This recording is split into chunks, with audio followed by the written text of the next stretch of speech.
Dear students, मैं doctor पूर्णिमा Dixit BSc third year में हम लास्ट लेक्चर में हमने सिलिकॉन्स पढ़ा था और आज हम फॉस्फोजीन्स पढ़ेंगे।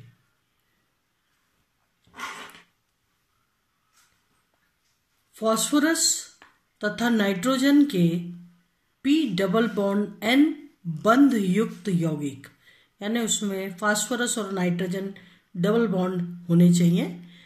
ऐसे बंध युक्त यौगिक जिन्हें X2PN और ये जो ब्रैकेट के बाहर N है संख्या को प्रदर्शित कर रहा है, ये संख्या कुछ भी हो सकती है। तो फास्फोरस तथा नाइट्रोजन के P डबल बॉन्ड N बंध युक्त यौगिक जिन्हें X2PN, ये N फॉर नाइट्रोजन और ये N for number of this unit, इस इकाई के कितनी संख्या है, सूत्र द्वारा दर्शाया जाता है। के फ्लोरो क्लोरो यौगिक स्थायी हैं, यानी यहाँ पर X जो हैलोजन है इसकी जगह अगर फ्लोरो और क्लोरो यौगिक हो तो ये स्थायी है। ब्रोमो यौगिक अस्थायी हैं तथा आयोडो यौगिक अज्ञात हैं। जिस प्रकार R2CO, हमने सिलिकॉन्स में ये कीटोन्स को भी उस लेक्चर में हमने रिवाइज किया था। R2CO यौगिक के नाम के आधार पर R2SiO मूलानुपाती सूत्र वाले यौगिकों को सिलिकॉन नाम दिया गया। जैसे इन्हें कीटोन दिया गया, उन्हें सिलिकॉन नाम दिया गया। उसी प्रकार Cl2P डबल बॉन्ड N कार्बनिक नाइट्रिलो के नाम के आधार पर Cl2PN को फास्फोनाइट्रिलिक क्लोराइड व फास्फोनाइट्राइल आदि नाम दिए गए, या तो फास्फोनाइट्रिलिक क्लोराइड या फास्फोनाइट्राइल आदि नाम दिए गए। परंतु ये Cl2PN होल N सूत्र वाले मोनोमेरिक या डायमेरिक यौगिक न होकर रेखीय या चक्रीय संरचना वाले असंतृप्त बहुलक होते हैं। मोनोमर डायमर नहीं होके ये बहुलक होते हैं, जिन्हें बेंजीन असंतृप्त वलय युक्त कार्बनिक यौगिक के नाम के आधार पर फॉस्फोजीन कहा गया। जिस प्रकार से बेंजीन में एक सिंगल बॉन्ड एक डबल बॉन्ड, उसी तरीके से फॉस्फोजीन में नाइट्रोजन और फास्फोरस के मध्य एक सिंगल बॉन्ड एक डबल बॉन्ड उसी तरह होता है। तो बेंजीन के आधार पर इन्हें फॉस्फोजीन कहा गया। तो वर्तमान में फास्फोरस नाइट्रोजन बंधन वाले सभी असंतृप्त यौगिकों का अध्ययन फास्फोजीन श्रेणी के अंतर्गत किया जाता है। अगर नाइट्रोजन फास्फोरस युक्त इनके मध्य बंधन हो और ऐसे यौगिकों का जो अध्ययन है वो फॉस्फोजीन्स कहलाता है। वर्तमान में फास्फोरस नाइट्रोजन बंधन वाले सभी, मुख्य बात है असंतृप्त यौगिकों का, जैसे बेंजीन रिंग में कार्बन कार्बन के मध्य सिंगल बॉन्ड डबल बॉन्ड होता है, असंतृप्त होती है जो रिंग संरचना है। उसी प्रकार से इन चक्रीय यौगिकों में भी असंतृप्त फास्फोरस और नाइट्रोजन बंध होते हैं और इसीलिए इन्हें फॉस्फोजीन्स कहा जाता है। सभी असंतृप्त यौगिकों का अध्ययन फॉस्फोजीन श्रेणी के अंतर्गत किया जाता है। फास्फोनाइट्रिलिक क्लोराइड, यानी फास्फोरस से जुड़े हुए दो क्लोराइड समूह और डबल बॉन्ड नाइट्रोजन। तो फास्फोनाइट्रिलिक क्लोराइड में N का मान, यानी जो जितने भी ये इकाइयाँ लगी हुई हैं, n का मान 3 से अधिक होता है, इसलिए ये स्वल्पलक या ओलिगोमर्स या बहुलक होते हैं। 3 से ज्यादा होता है, 3, 4 इस प्रकार से। इस श्रेणी के 2 सदस्य हेक्साक्लोरो साइक्लो ट्राइफॉस्फोजिन, ये 3 है संख्या में, और रिंग स्ट्रक्चर बेंजीन जैसा ही आएगा। बेंजीन में 6 कार्बन की जगह यहाँ पर 3 फास्फोरस और 3 नाइट्रोजन आ रहे हैं। इस प्रकार से 6 मेंबर्ड रिंग ही बन रही है। तो Cl2PN3 तथा ऑक्टो क्लोरोसाइक्लो ट्राइफॉस्फोजिन Cl2PN4 का अध्ययन यहाँ पर करेंगे। अगर ये यूनिट 3 लगी है तो 6 की रिंग होगी, 4 लगी है तो 8 की रिंग होगी। तो इसका अध्ययन यहाँ पर करेंगे। जबकि n number of atoms is equal to 3 से 7 तक के यौगिकों को बनाया जा चुका है। निर्माण की विधि में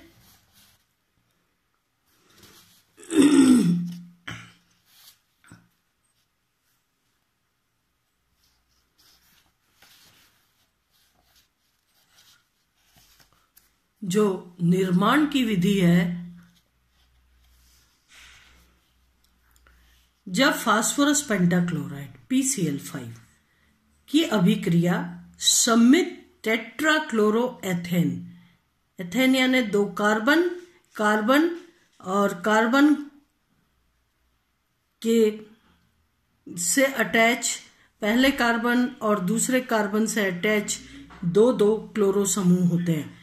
तो 1,1,2,2 टेट्राक्लोरोएथेन माध्यम में, ये माध्यम है जब फास्फोरस पेंटाक्लोराइड की अभिक्रिया सम्मित टेट्राक्लोरोएथेन माध्यम में अमोनियम क्लोराइड से कराई जाती है। अभिक्रिया किसके मध्य हो रही है? फास्फोरस पेंटाक्लोराइड और अमोनियम क्लोराइड के मध्य हो रही है, जिसमें जो माध्यम है वो 1,1,2,2 टेट्राक्लोरोएथेन का माध्यम है। तो कराई जाती है जब इन दोनों की अभिक्रिया, तो 2 प्रकार के यौगिक, पहला चक्रीय फास्फोनाइट्रिलिक क्लोराइड, इस तरीके से NpCl2, ये N है, चक्रीय है और N की संख्या 3, 4 हो सकती है, तथा दूसरा खुली श्रृंखला का फास्फोनाइट्रिलिक क्लोराइड Cl4p NpCl2 और संख्या में, इस इकाई संख्या में है N क्लोराइड प्राप्त होते हैं। दूसरा यौगिक अविलेय होने के कारण पृथक कर लिया जाता है। अगर phosphorus pentachloride plus ammonium chloride 120 से 150 डिग्री सेंटीग्रेड पर NpCl2N यानी साइक्लिक कंपाउंड बना रहे हैं, ये NpCl2N, ये साइक्लिक कंपाउंड बन रहा है। साथ ही Cl3p double bond NpCl2N double bond nitrogen PCl4, ये पॉलीफॉस्फोजिन चेन, ये लंबी चेन बन रही है। तो पैडॉक व सीरल ने संश्लेषण की आयनिक क्रियाविधि को समझाया। अमोनियम क्लोराइड फास्फोरस पेंटाक्लोराइड, तो अमोनियम ये एडिशन रिएक्शन है, सारा मिलाकर के एक कंपाउंड बनता है NH4PCl6। इसमें से अगर 2 HCl निकल जाएं तो 2 हाइड्रोजन यहां से और 2 Cl यहां से निकलते हैं। तो इस कंडीशन पे NH2PCl6 की जगह 2 HCl निकल गए, तो NH2PCl4, इसमें से फिर एक HCl निकल जाएगा, तो ये हो जाएगा NHPCl3। ये हो गया NH डबल बॉन्ड P, क्योंकि नाइट्रोजन की जो वैलेंसी है वो 3 है, फास्फोरस की 5 है, तो N डबल बॉन्ड P, और हाइड्रोजन इस पोजीशन पे भी लगा हो सकता है, NH double bond P Cl3। NH double bond P Cl3 से NPHCl2 फिर से एक HCl निकल गया और इस तरीके से N double bond P Cl2N, ये नंबर ऑफ इकाई है और ये बनता है। अब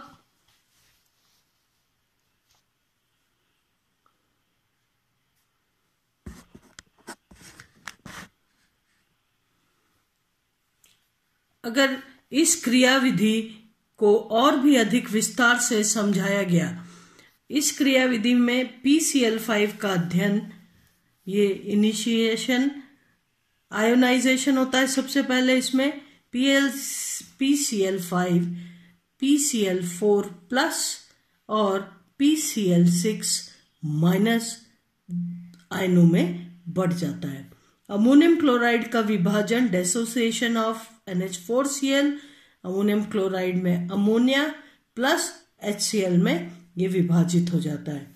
अमोनिया का PCl4 प्लस पर नाभिक स्नेही आक्रमण, न्यूक्लियोफिलिक अटैक के बाद क्या बनता है, NH3 जो है लोन पेयर ऑफ इलेक्ट्रॉन दे करके एक बंध बना लेता है। इस तरीके से फास्फोरस पर ये 3 Cl और एक NH2 समूह बन जाता है, एक HCl निकल जाता है। इसके पश्चात इस यूनिट से, इस यौगिक से एक H प्लस निकल जाता है और बनता है फास्फोरस से जुड़े हुए 3 Cl और NH लगा हुआ है, एक हाइड्रोजन H प्लस आयन के रूप में निकल जाता है। कुल अभिक्रिया क्या हुई, PCl4 प्लस और PCl6 माइनस। जो PCl5 था उसका जो आयोनाइजेशन हुआ तो बना PCl4 plus plus PCl6 minus plus ammonia, तो ये बना Cl3P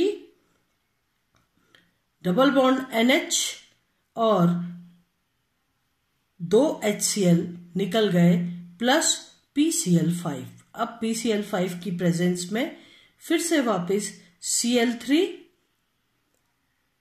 PNH का दूसरे PCl4 प्लस पर नाभिक स्नेही आक्रमण, इससे जो है PCl4 प्लस की उपस्थिति में Cl3 यानी PCl3 डबल बॉन्ड नाइट्रोजन और ये एक HCl निकल गया यहाँ से, हाइड्रोजन क्लोरीन के साथ Cl के साथ मिलकर HCl बना के निकल गया।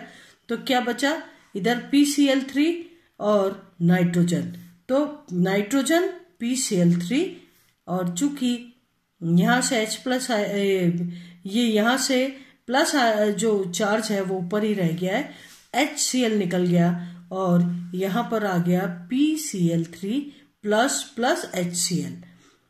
अमोनिया फिर PCl4 प्लस की अभिक्रिया से श्रृंखला में बढ़ोतरी करती है और इस तरीके से PCl3 double bond N PCl3 plus NH3, यहाँ पर PCl3 नाइट्रोजन लगा हुआ है और यहाँ HCl निकल करके PCl2 बन रहा है और NH इससे जुड़ रहा है, यानी एक फिर फास्फोरस के बाद नाइट्रोजन जुड़ गया। इस तरीके से रिंग में नाइट्रोजन, फिर फास्फोरस, फिर नाइट्रोजन, फिर फास्फोरस, इस तरीके से इकाई की पुनरावृत्ति हो रही है और बहुलक बन रहे हैं। इस तरीके से ये बहुलक बन जाता है और बार बार नाइट्रोजन ग्रुप आकर के जुड़ने पर श्रृंखला में वृद्धि होती जाती है। इस प्रकार श्रृंखला की लंबाई बढ़ती जाती है, परंतु यदि माध्यमिक रेखीय बहुलक में संघनन हो जाए, डिहाइड्रोहेलोजिनेशन, तो चक्रीय बहुलक प्राप्त होते हैं। अगर इनमें ये जो श्रृंखला है, अगर ये श्रृंखला में बहुलक में संघनन हो जाए तो चक्रीय बहुलक प्राप्त हो जाते हैं। इस प्रकार से nitrogen phosphorus, nitrogen phosphorus, nitrogen phosphorus, प्रत्येक फास्फोरस पर Cl2 ग्रुप या 2 Cl लगे हुए होते हैं। तो इस प्रकार से अगर संघनन हो जाए तो चक्रीय यौगिक बनते हैं। उपरोक्त के अनुसार ही PBr5 की अमोनियम ब्रोमाइड के साथ अभिक्रिया द्वारा भी चक्रीय या व रेखीय श्रृंखला बहुलक प्राप्त होते हैं। परंतु NPF2 फ्लोरीन बहुलकों को चक्रीय यौगिक के फ्लोरीनीकरण द्वारा प्राप्त किया जाता है। जब यहाँ पर फ्लोरीन होता है तो उसके लिए दूसरी कार्यविधि आती है। इस प्रकार से ये चक्रीय बहुलक या तो फॉस्फाजीन्स बनते हैं या फॉस्फोलिक नाइट्रिलिक क्लोराइड, फॉस्फोनाइट्रिलिक क्लोराइड और फास्फोनाइट्राइल आदि इनके नाम दिए जाते हैं। अगर देखा जाए तो गुणधर्म के बारे में अगर देखा जाए तो फास्फोनाइट्रिलिक क्लोराइड के त्रिलक तथा चतुर्लक का ही अध्ययन विस्तार से किया गया है, त्रिलक और चतुर्लक का। इसीलिए अभी हमने उस चीज को पढ़ा कि 3 या 4 नाइट्रोजन ऐड होकर के और जो फॉस्फोनाइट्रिलिक क्लोराइड की श्रृंखला को आगे बढ़ाते हैं। ऐसे में उनका संघनन होकर चक्रीय यौगिक भी प्राप्त होते हैं। तो फॉस्फोनाइट्रिलिक क्लोराइड के त्रिलक तथा चतुर्लक का ही अध्ययन विस्तार से किया गया है। Cl2PN3 सफेद क्रिस्टलीय ठोस, यानी किस चीज की बात कर रहे हैं? अभी जो हमने त्रिलक देखा था, चक्रीय यौगिक में देखा था, इस यौगिक में देखा था आपने कि किस तरीके से ये त्रिलक बन रहे हैं। इसी त्रिलक की हम बात कर रहे हैं कि Cl2PN3 जो प्रकार के यौगिक होते हैं, सफेद क्रिस्टलीय ठोस जिनका की गलनांक 113 डिग्री सेंटीग्रेड, जिसका निर्वात में 50 डिग्री सेंटीग्रेड पर शीघ्रता से ऊर्ध्वपातन हो जाता है। जिन यौगिकों में N का मान सम होता है वे N का मान विषम वाले यौगिकों से गलनांक में अधिक होते हैं। जिनमें N का मान सम होता है वे जो हैं यौगिकों, वो विषम वाले यौगिकों से गलनांक में अधिक होते हैं।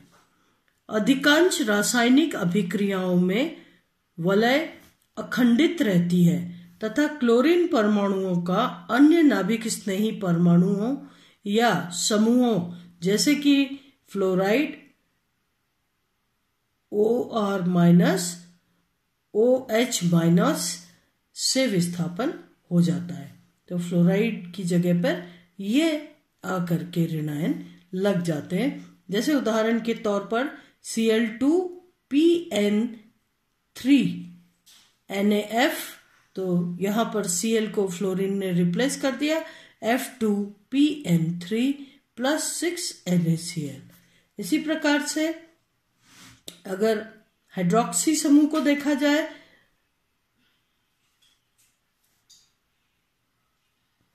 एल्कोक्सी समूह को देखा जाए, Cl2PN3 + 6 NaOR RO2PN, RO ने जो फ्लोरीन है, फ्लोरीन अणु परमाणु है, उसको रिप्लेस कर दिया और खुद जाकर के वहां लग गया। इस प्रकार से अगर देखा जाए तो फास्फोरस से जुड़े हुए 2 क्लोरीन समूह हैं और नाइट्रोजन, फिर फास्फोरस, फिर नाइट्रोजन, इस तरीके से ये त्रिलक है। प्लस अगर 3 OH समूह वाले यौगिक से या एरोमेटिक कंपाउंड से इसकी अभिक्रिया कराई जाए तो इस प्रकार के यौगिक प्राप्त होते हैं। NPCl2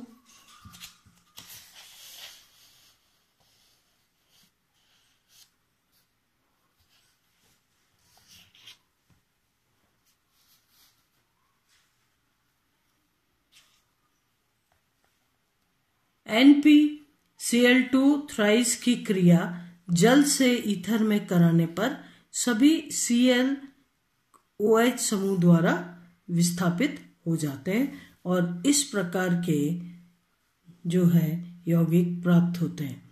NpCl2 का अम्लीय विलयन में जल अपघटन द्वारा H3PO4 व NH3 बनता है, जबकि NH3 की अभिक्रिया से फॉस्फोनाइट्रिलिक एमाइड बनते हैं।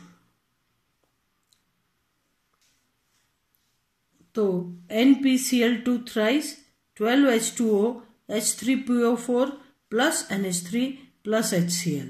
अब ये जो NH3 है इसकी अभिक्रिया फिर से फॉस्फोनाइट्रिलिक हैलाइड के ऊपर होती है और इससे फॉस्फोनाइट्रिलिक एमाइड NH2 जुड़ गए, एमाइड बनते हैं और इमाइड बनते हैं।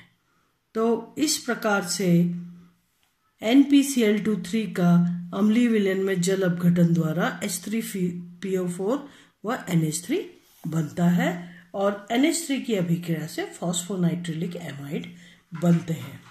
आज का लेक्चर यहीं पे समाप्त करते हैं। नेक्स्ट आने वाले लेक्चर में हम इसके आगे पढ़ेंगे। आज के लिए इतना ही। धन्यवाद।